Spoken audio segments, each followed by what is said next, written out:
आए हुए सभी परमात्माओं को मेरा नमस्कार। आज का चक्र नाभि चक्र में भूलेंगे।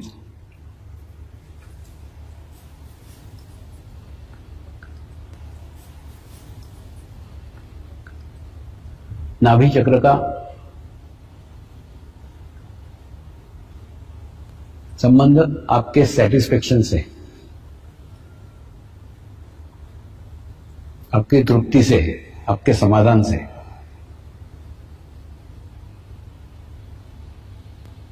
मैं उपभोग का विरोधी नहीं हूं, लेकिन उसी में चित्त डाल के अपने नाभि चक्र को खराब करने के विरोध में हूं। कैसे आपको बताता हूं।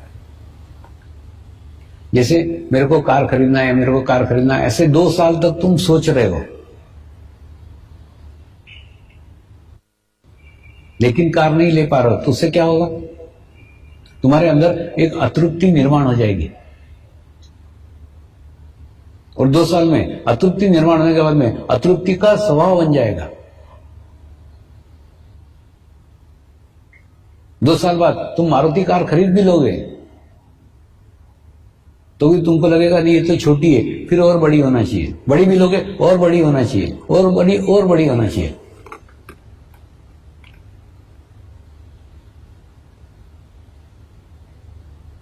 तो जो चीज खरीदना है, खरीद के बाजू हटो ना।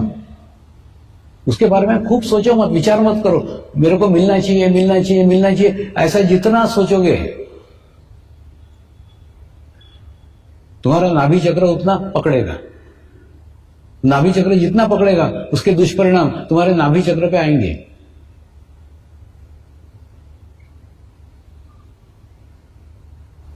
नाभि चक्र का संबंध पति पत्नी के रिलेशंस के साथ भी है।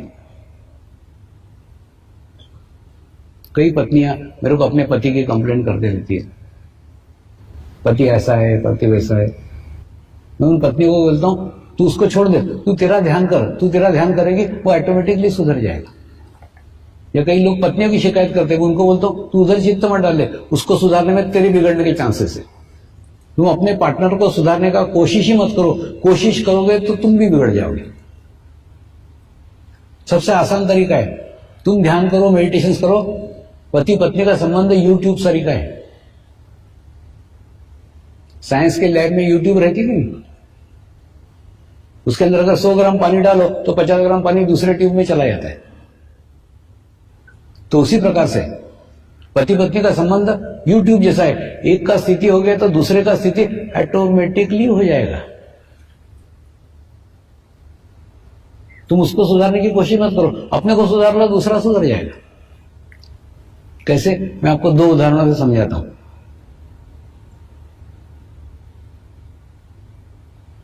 एक टेलर था, उस टेलर की दुकान पे मैं कपड़े सिलवाने के लिए जाता था। ये पहले की बात है ना, अभी तो लोग लाके देते, जो कपड़े देते वो पहन लेता हूं, अभी नहीं, पहले की बात। अभी तो सब कुछ भी नहीं है मेरा, लोग जो लाके देते वो पहन लेते।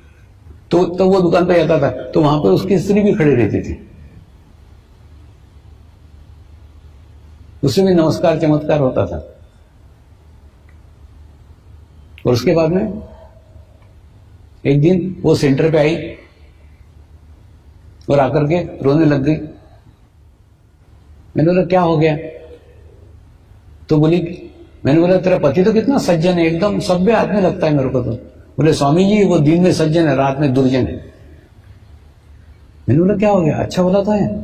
बोले नहीं, रात को दारू पी करके आता है और घर में खूब धिंगाना करता है, ये फुट डाल, वो फुट डाल, वो तोड़ डाल, वो मारपीट करता मेरे साथ।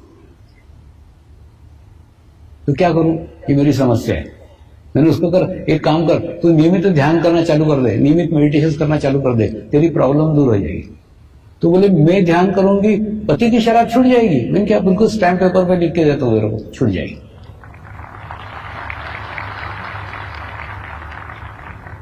तो रेगुलरली सेंटर पे आने लग गई, रेगुलरली ध्यान करने लग गई।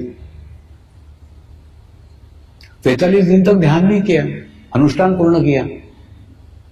अनुष्ठान करने के बाद में फिर भी रो रही थी। बोला क्या हो गया? स्वामी ये वो अभी भी पूरी की पूरी बोतल पी रहा है, आधी भी नहीं हुई अभी उसकी। पूरी बोतल अभी भी शराब पीता है वो। मैं तो रेगुलर ध्यान करती हूं। मैंने उसको कहा तू ध्यान करती है लेकिन तेरा चित्त तो शराबी पति में है ना। अब तू बता, तेरे ऊपर तू इत्र की बोतलें डाल रही है और तेरी नाक तूने गंदे नाली में डाल के रखी, तो तेरे को बदबू आएगी कि खुशबू आएगी? तो बोले बदबू आएगी। मैंने बोला क्यों? क्योंकि मैंने नाक जहां से खुशबू या बदबू आती है वो नाली में डाली इसलिए। बिल्कुल ठीक ऐसा ही 45 दिन के ध्यान करके तो अपने ऊपर अच्छा वाइब्रेशंस ले रही है, लेकिन तेरा चित्त कहां है? तेरा अटेंशन कहां है? वो शराबी पति में। तो जब तक तू उसमें से चित्त नहीं निकालती उसकी शराब नहीं छूट सकती। फिर उसके कुछ समझ में आया, उसने पति में से चित्त निकाला और ध्यान करने लग गई, मेडिटेशन करने लग गई। तो एक दिन क्या हुआ, स्कूटर से उसका पति छोड़ने को आया था और वो आता था, कई बार आता था, स्कूटर में बाहर सिगरेट फूकते हुए बैठता था। एक दिन क्या हुआ, जोर से पानी आ गया तो कहां जाए, वो भी घुस गया सेंटर के अंदर। सब लोग ध्यान कर रहे थे, वो भी पीछे बैठ गया, वो भी ध्यान करने लग गया। ध्यान करने के बाद में जब ध्यान समाप्त हो गया तो मेरे पास आया, स्वामी जी आज मैंने भी ध्यान किया। इनकी अच्छी बात है। स्वामी जी मुझे बहुत अच्छा लगा। इनकी अच्छी बात है। स्वामी जी मैं भी ध्यान करना चाहता हूं। इनके करना, किसने रोका है? स्वामी जी मैं रात को दारू पीता हूं। इनके रात को दारू पिया कर, सवेरे ध्यान किया कर। तो बोले चलेगा? मिलके दौड़ेगा। इनके आगे आए मेरे चक्कर में। तो उसके बाद में दूसरे दिन से वो सुबह ध्यान करने आने लग गया, ध्यान करने आने लग गया। और बाद में धीरे धीरे वो शराब पीता था ना तो उल्टी हो जाती थी। एक बार हो गई, 2 बार हो गई, 3 बार हो गई। और कभी शराब पीने बैठता था तो ग्लास के अंदर स्वामी जी नजर आते थे। दुकान देखता, दुकान बंद मिलती थी। ऐसे उसके अलग अलग कारण से उसकी शराब छूट गई। वो बोला शायद मेरे को आजकल हजम नहीं होती, पीता हूं तो उल्टी हो जाती है। क्या होता मालूम? जो आपका नाभि चक्र विकसित हो जाता है ना, कोई भी विजातीय तत्व जो शरीर के लिए उचित नहीं है, तुम लोगे तो वो बाहर फेंक देगा, आपको उल्टी करा देगा। तो उसका नाभि चक्र जैसे विकसित हो गया, उसने वो ये कर दिया, उसकी शराब पूर्णतः छूट गई।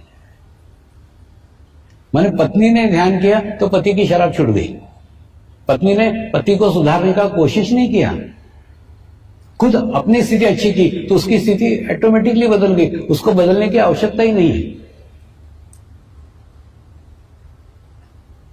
बदमाश पति होते ऐसे नहीं, बदमाश पत्नियां भी होती है। एक चीफ इंजीनियर मुझे मिलने को आते थे और वो आकर के अपनी शिकायत करते थे, स्वामी जी मेरे पत्नी के जासूस लगे हुए मेरे ऑफिस में। मैंने बोला क्यों? बोले एक आधी मैडम मेरे कैबिन में आकर के थोड़ी देर बैठ गई ना, तुरंत मेरे घर पे पता चल जाता है कि फलानी फलानी मैडम इतने मिनट तक उनके ऑफिस में थी। घर में पत्नी मेरे को पिटती है। और जिस दिन कोई स्त्री आकर के मेरे कैबिन में बैठ गई कि मैं डरते डरते घर पे आता हूं कि आज पिटाई तो होने ही वाली है। तो मैं ऐसे स्त्री से तंग आ गया हूं, इतनी शंकालु पत्नी है, मैं इसको छोड़ देना चाहता हूं। तो मैंने भी थोड़ी सहानुभूति उसको बताई। मैंने कहा ऐसी पत्नियों को तो छोड़ ही देना चाहिए, लेकिन एक काम करना छोड़ने के पहले तो एक काम कर, अब रेगुलरली उस पत्नी में से चित्त निकाल और 45 दिन ध्यान कर। 45 दिन का अनुष्ठान कर। 45 दिन के अंदर मनुष्य के अंदर सेल का परिवर्तन हो जाता है, चेंज आ जाता है। तेरे में भी आएगा। तो उसने 45 दिन ध्यान किया, मेडिटेशन किया, फिर मेरे को मिलने के लिए आया। मैंने पूछा क्या क्या प्रोग्रेस है, क्या प्रगति है? आजकल सिर्फ गालियां देती।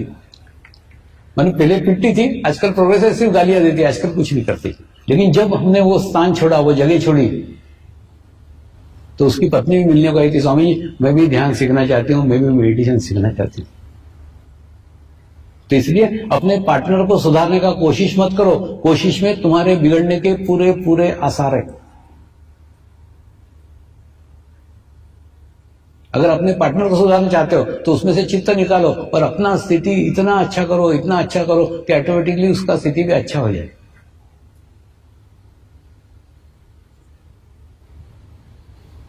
इन नाभि चक्र पे से याद आया, कई बार ना मैं मेरे गुरुओं से झगड़े करता हूं, खूब लड़ता हूं। एक दिन ऐसे ही खूब झगड़ा किया मैंने मेरे गुरुदेव को बोला, तुमने जो ज्ञान, तुमने जो नॉलेज मुझे दिया है उसमें एक शब्द का हेर फेर न करते हुए वैसा का वैसा मैं समाज को दे रहा हूं। दे रहा हूं कि नहीं रहा हूं? बोले हाँ दे रहे। फिर जो प्रगति मेरी हो रही है वो मेरे साधकों की क्यों नहीं होती? या तो मैं बराबर नहीं दे रहा हूं तो वो मुझे बताओ कि मेरी गलती हो रही है, और अगर मैं बराबर दे रहा हूं मेरी गलती नहीं है तो फिर वो बताओ कि मेरे साधकों की प्रगति क्यों नहीं हो रही है? मेरे साधकों की वैसी प्रगति चाहिए जैसी मेरी हुई है।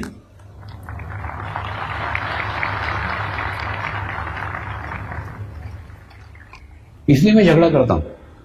तो उन्होंने क्या उत्तर दिया मालूम है? उन्होंने उत्तर दिया, कुछ शरीर के चक्र ऐसे हैं जो चक्र उनको ही क्लियर करना पड़ेंगे। जब तक वो उनके चक्र क्लियर नहीं करते तू कोई हथेली नहीं लगा सकता। उनके आध्यात्मिक प्रगति उनके हाथ में। उसमें का ये सबसे नीचे का चक्र था नाभि चक्र। नाभि चक्र में यानी साधक ने जब तक अपनी पत्नी से संबंध अच्छे नहीं किए उसकी आध्यात्मिक प्रगति संभव ही नहीं है। पत्नी ने भी जब तक अपने पति के साथ रिलेशन अच्छे नहीं किए उसकी आध्यात्मिक प्रगति संभव ही नहीं है। नाभि चक्र एकदम स्ट्रांग है, तुम्हारे आंतरिक संबंध आपस में है।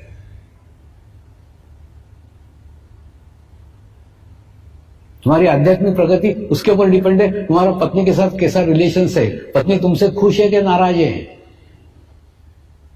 तुम्हारे पति के साथ कैसा संबंध है, पति तुमसे खुश है कि नाराज है, इसके ऊपर तुम्हारी आध्यात्मिक प्रगति निर्भर है। ये सीक्रेट,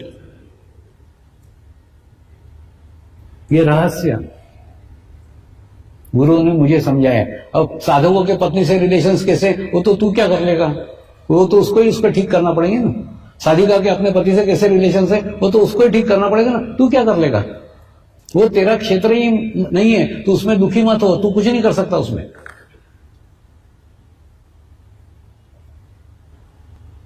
ऐसे ही दूसरा एक चक्र उन्होंने बताया, हृदय चक्र। हृदय चक्र संबंध तुम्हारे मां और तुम्हारे बाप से। तुम्हारे माँ बाप तुमसे कितना खुश है, तुमसे कितना प्रसन्न है, उसके ऊपर तुम्हारी आध्यात्मिक प्रगति निर्भर करती है। आध्यात्मिक प्रोग्रेस निर्भर करती है। तुम्हारे माँ बाप तुमसे खुश है या नहीं है? अगर जीवित है तो उनको खुश करने का प्रयत्न करो, प्रसन्न करने का प्रयत्न करो, और नहीं है तो उनके लिए प्रार्थना करो, उनके लिए प्रेयर करो। जो कुछ तुमसे गलतियां हुई तुम्हारे जीवन काल में उसके लिए क्षमा मांगो, माफी मांगो। माँ बाप परमात्मा का रूप होते हैं, वो आपके सभी गलतियों को क्षमा करने में सक्षम है। माँ बाप से तुम्हारे कैसे रिलेशन से उसके ऊपर तुम्हारा हृदय चक्र निर्भर करता है। हृदय चक्र पकड़ेगा। और दूसरा, ये कहानी किससे नहीं है, ये मेरे जीवन के जीवंत अनुभव है। जब मैं इस मार्ग में आया ना तो वो हादसे को समझ करके मेरी मां चल बसी, लेकिन मेरे पिताजी से मेरे रिलेशंस अच्छे नहीं थे। अच्छे नहीं थे मतलब ये मार्ग में आया वो उनको पसंद नहीं था। पहले उन्होंने समझाया, बाद में गालियां दी। तो उसके बाद में जब मैं कोई जंगली लोगों को सिखाता था तो बोलते थे, अंधों में काना राजा, वो जंगली लोगों को कुछ आता जाता नहीं है तो कुछ तो भी बड़बड़ करता है, वो तेरी सुनते बैठते। उसके बाद में फिर मैं लंदन जाने लग गया, फ्रांस जाने लग गया, जर्मनी जाने लग गया। फिर धीरे धीरे ये सब देख करके उनके अंदर बदलाव आया, उनके अंदर चेंज आया। वो बोले, तेरे ही अंदर कुछ तो भी है, जो इतने सारे देश तेरे को बुलाते हैं, लेकिन मेरे समझ में वो नहीं आ रहा है तेरे अंदर क्या है।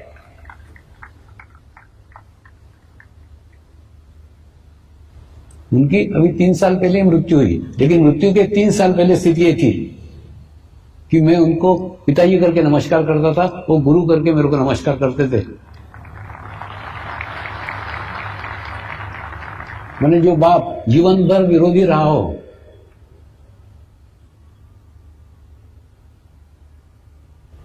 उन्होंने अंत समय में वो स्थिति प्राप्त कर ली थी, वो अवस्था प्राप्त कर ली थी। वो बोले, तूने बाप के रूप में मुझे नमस्कार किया, अब मैं गुरु के रूप में तुझे नमस्कार कर रहा हूं। मेरे को नहीं समझ में आ रहा है तू क्या है क्या नहीं, मालूम नहीं, लेकिन कुछ तो भी है जो मेरे समझ से परे है, मेरे नॉलेज से परे है, लेकिन इतना समझ में आ रहा है दुनिया ऐसे ही तुझे नहीं बुलाती, कुछ तो भी तेरे अंदर है जो अलग है, अद्वितीय है।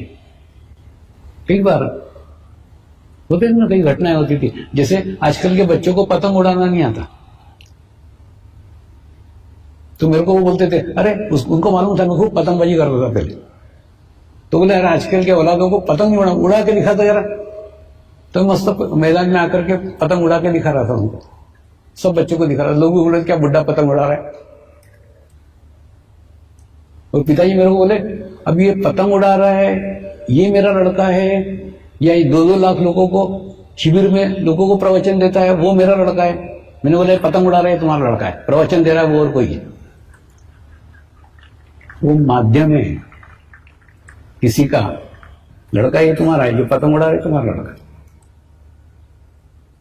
तो कहने मतलब जब पिताजी के अंदर चेंज आया, पिताजी के अंदर बदलाव है, तब जाके आध्यात्मिक प्रोग्रेस हुई है, आध्यात्मिक प्रगति हुई है। तो आप भी आपके माँ बाप से जब तक रिलेशंस अच्छे नहीं कर लेते, जब तक माँ बाप को खुश नहीं करते, माँ बाप को प्रसन्न नहीं करते, आपकी भी आध्यात्मिक प्रगति नहीं हो सकती। और तीसरा चक्र है विशुद्धि। विशुद्धि यश का स्थान है। तुम्हारे भाइयों से, तुम्हारे बहनों से रिलेशंस कैसे, उसके ऊपर तुम्हारी आध्यात्मिक प्रगति निर्भर है।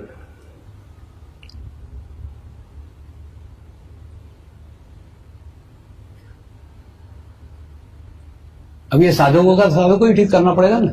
तुम्हारा पति पत्नी के रिलेशंस कैसे है, तुमको ठीक करना पड़ेगा। तुम्हारे माँ बाप से रिलेशंस कैसे है, तुमको ठीक करना पड़ेगा। तुमको तुम्हारे भाई बहनों से रिलेशंस कैसे है, ठीक करना पड़ेगा। मैंने भी मेरे जीवन में जब बहनों से रिलेशंस अच्छे किए, तब जाके आध्यात्मिक प्रगति हुई है। कई सालों तक कोई रिलेशंस नहीं थे। दूसरा, रिलेशन नहीं रखना भी खराब रिलेशंस के कैटेगरी में आता है। कैसे आता है? बहनें याद करती होगी ना, क्या रे पहले अपन भाई के साथ कैसे बचपन में रहते थे, आजकल तो भाई चिट्ठी भी नहीं देता, पत्र भी नहीं बोलता, फोन भी नहीं करता। अच्छा, बहनों से रिलेशन अच्छे किए मतलब उनको समर्पण में लाया, ऐसा नहीं है। उनको जिस मार्ग का इच्छा थी, जिस मार्ग में इंटरेस्ट था, उस मार्ग के लिए उनको प्रोत्साहित किया, हेल्प किया, तो ऑटोमेटिकली उनसे रिलेशंस अच्छे हो गए। मेरे को भाई कोई है ही नहीं, तो बहनों से जब रिलेशन अच्छे हुए तब जाके आध्यात्मिक प्रगति हुई। ये जितने बातें बता रहा हूं ना, ये सब मेरे जीवन के जीवंत अनुभव है। कोई पुस्तक से पढ़ करके आपको नहीं बता, पुस्तकें पढ़ता ही नहीं।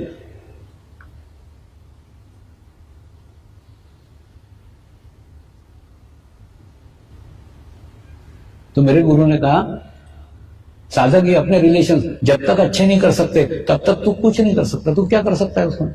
हाँ, तू उनको सिर्फ बता कि ये तुम्हारे संबंध अच्छे करो तो तुम्हारी आध्यात्मिक प्रगति होगी। मैंने दूसरे दिन गुरु पूर्णिमा बता दिया सबको।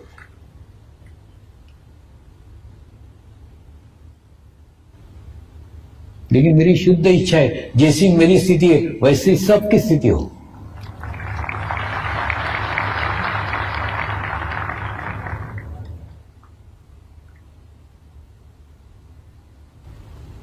लेकिन ये प्रयास तुमको तुम्हारे ही करना होंगे।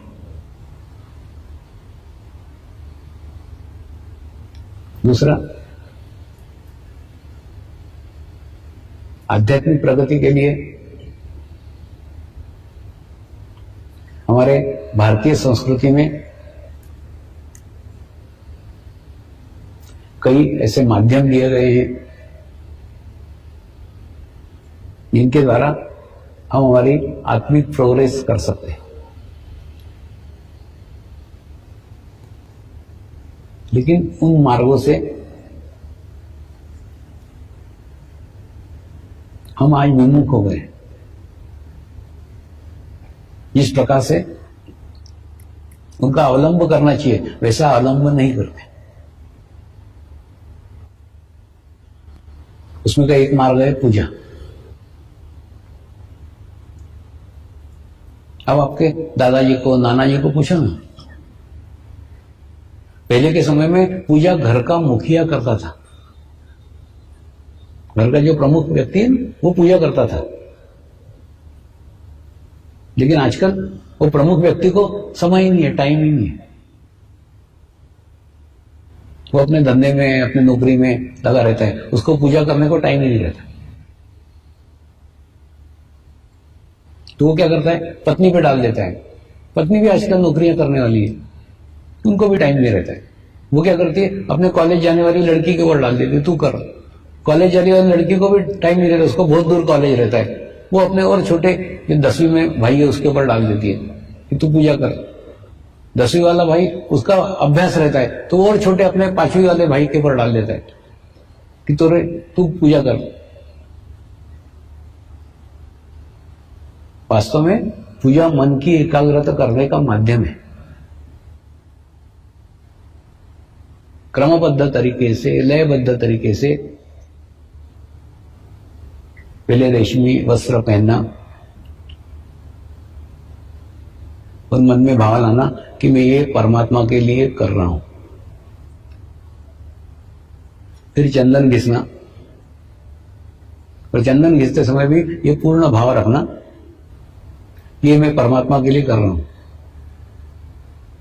फिर एक एक भगवान की मूर्ति को नीचे लाना, उसको पानी से नहलाना, दूध से नहलाना, फिर पानी से नहलाना, फिर पोंछना।